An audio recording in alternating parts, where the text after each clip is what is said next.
Hi guys, welcome back to my channel, and for today's video magkakaroon tayo ng room tour dito sa Azalea Hotel and Residences. Dito yan sa Baguio. So magkakaroon tayo ng room tour dito sa room 210. So dito yan sa second level, second floor.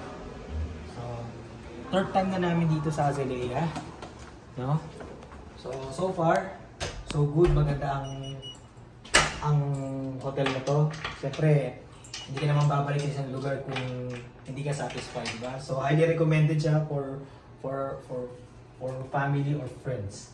So again, same room lang din yung kinuha namin kasi sa tingin namin practical lang, maganda naman tong room, malaki, tsaka modern yung kanyang design. So dito, papasok siya sa door, ang mapapansin nyo, yung door niya talaga malaki compare sa ibang hotel. And then meron diyang emergency exit plan, meron din dyan eye hole, para pag may kakatok, syempre for security na rin, hindi mo agad bubuksan, di ba? As meron dyan chain. And then, pagpasok niya sa bandang kaliwa, nandito naman yung of course, cabinet, no? May mga hangers dyan, tapos extra pillow, as meron kang laundry bag, as meron kang safety. Syempre, especially kahit nasa Baguio ka, siyempre nagdadala ka premisa ng cheque, cash, cellphone, gadgets. Ganda, iwan mo na lang yan dito kaysa lagi mo siyang dala. Yan. And then, meron kang extra storage dito. And then, meron silang complimentary na sleepers. And then, dito meron silang ironing board nandito. Ayan. Ironing board. Okay? And then, dyan sa kaliwa ko. Ngayon, sa kanan ko naman, dito naman yung kanilang toilet and bath. Ayan. So dito, of course, meron kang sink. Standard na yan. Meron silang complimentary ng mga dental kit. Ayan. And then meron silang lotion. Dalawang lotion actually. Ayan. And then, meron silang dalawang bar soap na maliit.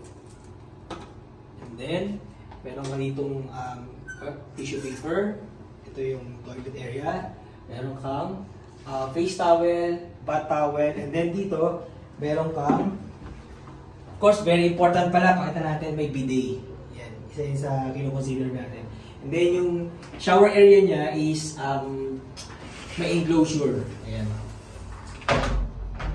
Kasi meron ibang hotel, wala talaga. Open layout, or yung iba naman half lang. Ito, na-close mo talaga siya. And then, hot and cold din yan. Ayan, pakita natin. Hot and cold yan. Ayan, and then ito yung shower. And then, kung may mga nabasa kang damit, pwede mo i-hanger yan dito. Pwede mong isampay. And then, dito rin sa shower area, meron silang dalawang bar soap. Ayan. Meron din dalawang bath gel na nire-replenish yan every day. So, ayan, conditioner. And then, merong shampoo. So, ayan, tara, let's go. Ayan. So dito, pagpasok nyo, kaliwa yun sa kanan. So dito, sa kaliwa ko, order, dito meron table. So dito, eating area na yan. Eating area. So meron dalawang upuan. Ayan. And then, dito naman, pagpasok nyo, sa kanan ko, meron silang, may kasama na yung microwave oven. Ayan o, may microwave oven na yan. Tapos, meron ko pang storage dito na andyan yung main switch. And then meron ka dito, of course, mini ref. Pero compared to other hotels, malaki na to kasi iba talaga, halos kalahati lang yung size. Ito malaki na talaga. Almost full size na siya. And then, of course, ang haba ng kitchen countertop niya, granite. No? Compared sa ibang hotels, actually parang bar lang, hanggang dito lang. Ito talagang parang condominium lang type na siya. And then meron kang range hood dito. Pero dito parang induction na pwede kang mag-cook, di ba? Pwede, yan. And then, merong kettle, may dalawang cup. And then, may mga, syempre, complimentary na mga sugar, tsaka, white sugar, creamer. And then, meron din yan coffee. Ayan. Nare-reference din yan every day. And then, meron din ditong, ayan. Meron nandito na rin yung mga plates. Ayan. Ang kagandahan dito, nakasanitize talaga siya. Nakita nyo, naka-plastic pa. And then may mga cups doon, may baso.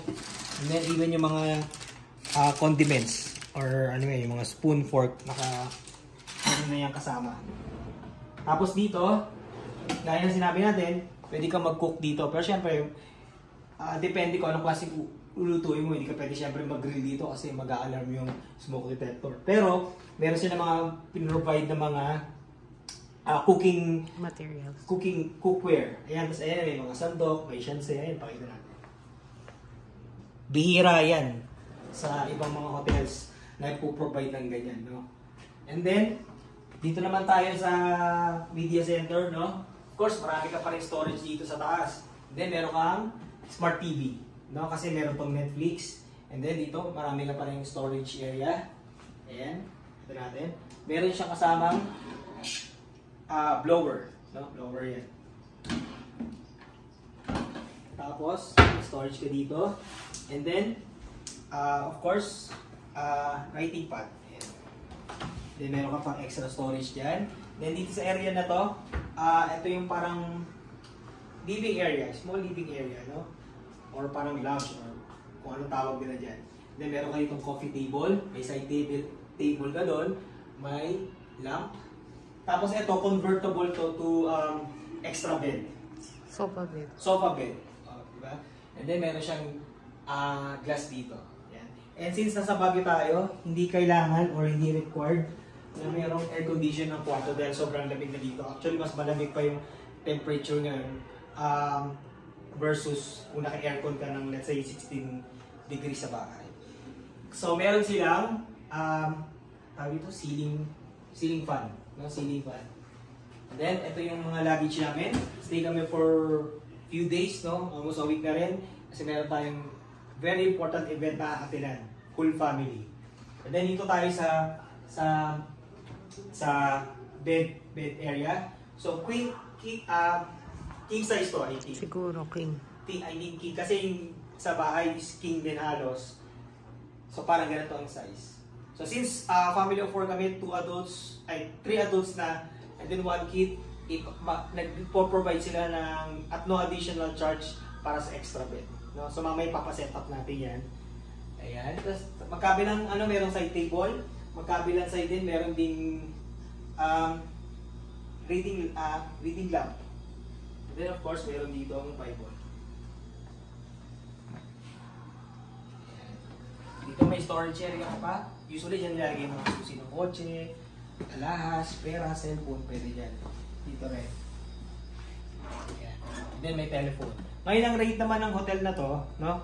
Ang rate ng hotel na to, depende yan of course sa season. Kasi meron tinatawag na peak tsaka off-peak season. So, depende. Para sa rates ng hotel na to, visit nyo na lang yung kanilang official website tsaka Facebook page for inquiries kung magkano ang rate ng hotel na to.